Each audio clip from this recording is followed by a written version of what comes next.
वो खूंखार विलन जो 9 भाषाओं की फिल्मों में काम कर चुका है। अमिताभ बच्चन की खीर में मिलाया था जहर। दिग्गज अभिनेता मुकेश ऋषि 69 साल के हो गए हैं। 19 अप्रैल 1956 को जम्मू कश्मीर में पैदा हुए मुकेश ऋषि साल 1988 में फिल्मों में एक्टिव हुए और देश की 9 भाषाओं की फिल्मों में काम कर चुके हैं। जानिए मुकेश ऋषि से जुड़ी कुछ खास बातें। मुकेश ऋषि फिल्मों से आने से पहले फिजी चले गए थे। मुकेश ऋषि ने चंडीगढ़ के गवर्नमेंट कॉलेज सेक्टर 11 से ग्रेजुएशन किया, जिसके बाद वह मुंबई काम करने के लिए चले गए, लेकिन इसी बीच फिजी चले गए, जहां उनकी मुलाकात केसनी से हुई, जो आगे चलकर उनकी पत्नी बनी। बॉलीवुड से कैसे मुकेश ऋषि ने करियर की शुरुआत की। मुकेश ऋषि ने अपने करियर की शुरुआत हिंदी फिल्मों से की थी।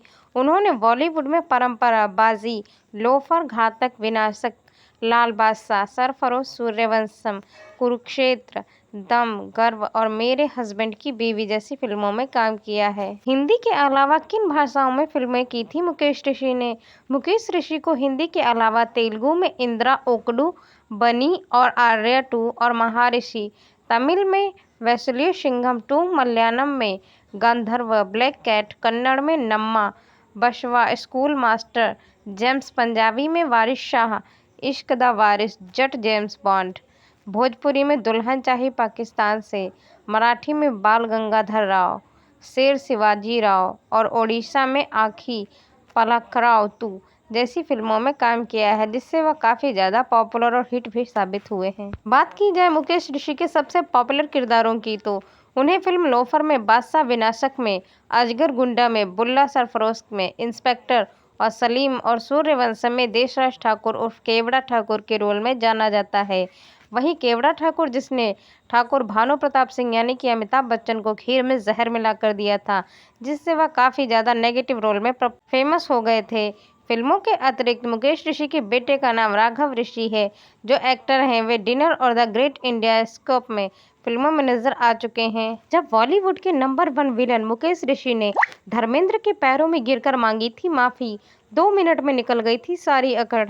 आज हम आपको मुकेश ऋषि और हिंदी सिनेमा के ही मैन यानी कि धर्मेंद्र से जुड़ा एक रोचक किस्सा बताने जा रहे हैं।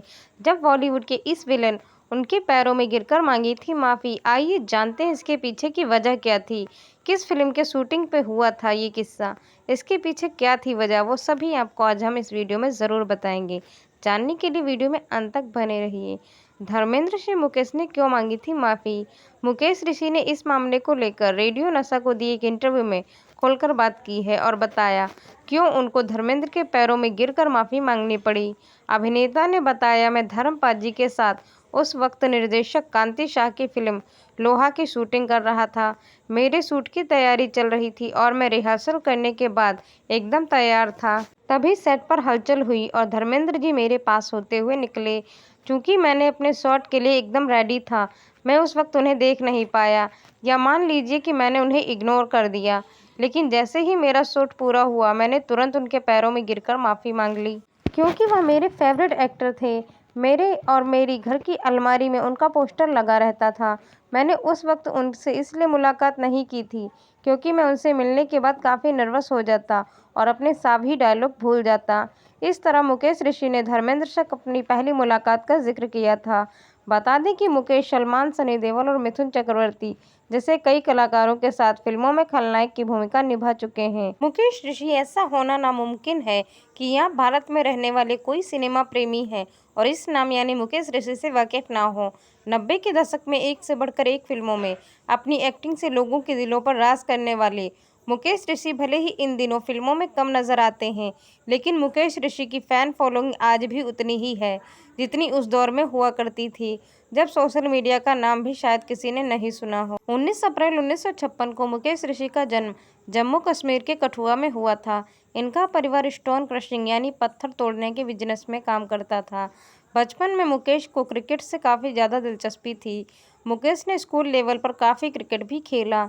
मुकेश क्रिकेट में कितने माहिर थे, इसका अंदाज़ा इस बात से लगाया जा सकता है कि अच्छा क्रिकेट खेलने की बदौलत मुकेश को स्पोर्ट्स कोटे में पंजाब यूनिवर्सिटी में दाखिला मिल गया था।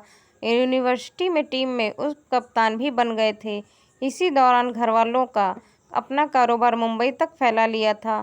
फिर एक दफ़ा मुकेश को मुंबई जाने का मौका मिल गया। मुंबई जाकर ये अपनी फैमिली बिजनेस में लग गए, लेकिन इनका मन उस बिजनेस में नहीं लग रहा था। वहीं दूसरी तरफ इनकी अच्छी खासी कदकाठी और इनकी शानदार पर्सनैलिटी देखकर कई लोग इन्हें फिल्मों में काम करने की सलाह भी दिया करते थे। हालांकि उस समय मुकेश को फिल्मों में काम करने की कोई भी दिलचस्पी नहीं। मुकेश जब पूरी तरह से फैमिली बिजनेस से ऊबने लगे तो इनके घर वालों ने इनके दिल का हाल समझते हुए उन्हें छूट दे दी और अपनी मनमर्जी करने का काम चुनने को कह दिया। इसके बाद मुकेश को इसी मौके की तलाश थी।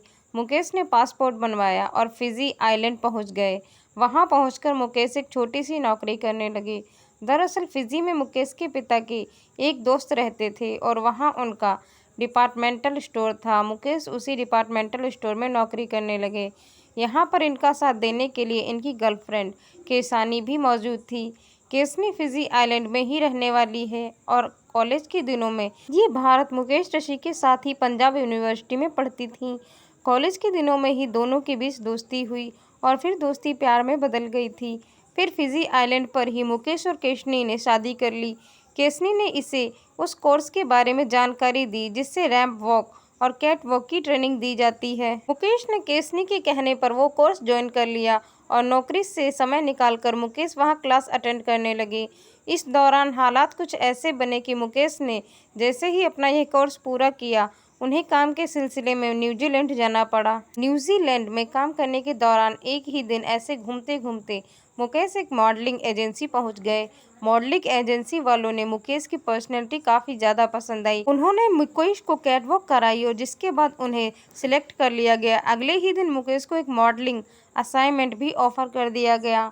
मॉडलिंग एजेंसी ने मुकेश को एक दुकान का पता दिया और कहा जाता है कि दुकान में आपने ड्रेस लेना। मुकेश उस वक्त दुकान पर अपने ड्रेस लेने के लिए पहुंच गए। वहां एक परेशानी भी काफ़ी ज़्यादा खड़ी हो गई। दरअसल मुकेश लंबी चौड़ी कदकाठी के मालिक हैं। उनकी नाप की कोई ड्रेस उस दुकान में मौजूद नहीं थी। किसी तरह की ड्रेस की ये प्रॉब्लम सुलझाई गई और मुकेश ने अपना मॉडलिंग असाइनमेंट पूरा किया।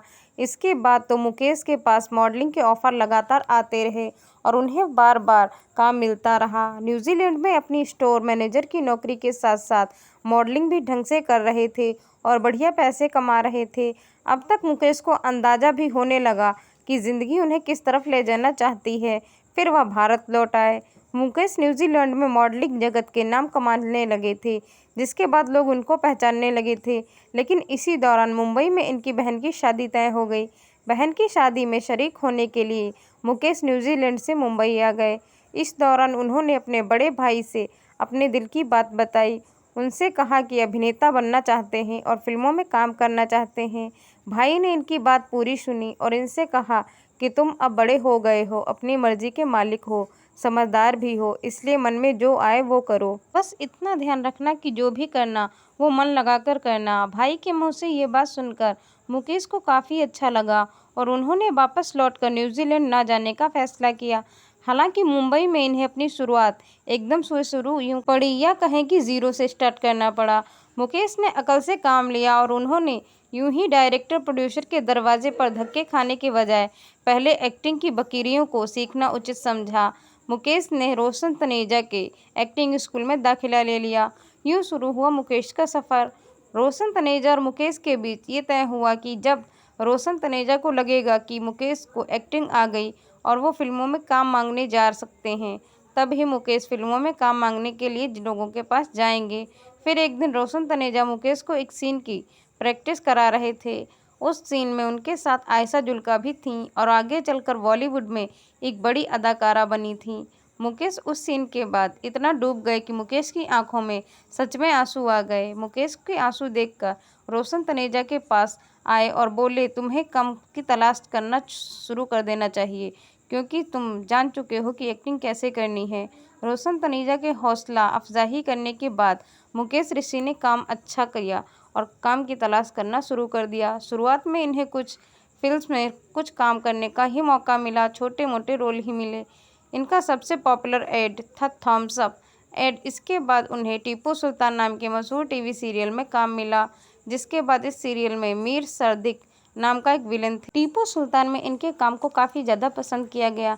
हालांकि अभिनेता के तौर पर इनका संघर्ष अभी चल ही रहा था। फिर एक दिन इन्हें फिल्म गर्दिश में काम करने का ऑफर मिल गया। उस ऑफर से इन्हें बिना देर किए स्वीकार कर लिया।